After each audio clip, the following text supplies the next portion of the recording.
लगता था कि अब तो बिल्कुल एनएसए का भी समय पूरा हो गया, अब तो इनको जेल में रखा जाना जो है वो पॉसिबिलिटी उसकी नहीं रहेगी और जिनसे कि आ जाएंगे हमारे बीच। तो उसके बाद एनएससी की भी सीमा बढ़ा दी। सबसे ज़्यादा हमले मेरे ऊपर जून में होते हैं ओके। और आगे बढ़ने की ताकत भी मुझे जून से मिलती है, सम्मान भी मुझे जून से। मैं जून में जेल में गया, मैं जून में मुझे गोली खानी पड़ी।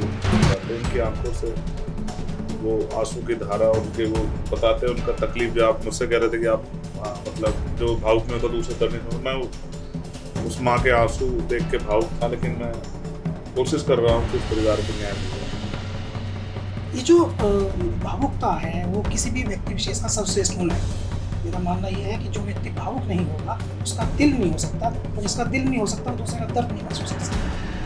जेल में था तो जहर दे दिया गया, मैं उतने ही पैर पसारता हूँ जितनी मेरी चादर। तो ये संघर्ष मैंने अपने महापुरुषों से सीखा।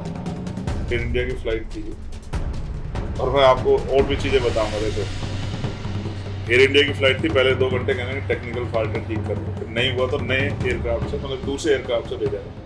और मैं किस सीट नंबर पर बैठा था आपको पता है? 11A पे मैं था, मेरे बाद पंजाब के हमारे साथी थे, फिर जीत, और पीछे 12C पे मैं नहीं बैठा, ठीक है।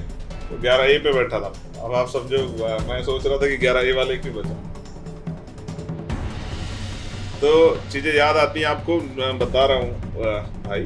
जैसे दुबई लैंड कर रहे थे तो मेरे याद लेफ्ट हैंड पे मैंने प्लेन देखा खड़ा हुआ, हमें लगा कि बस उतर गया, और तत्काल ऊपर उड़ा दिया उन्होंने।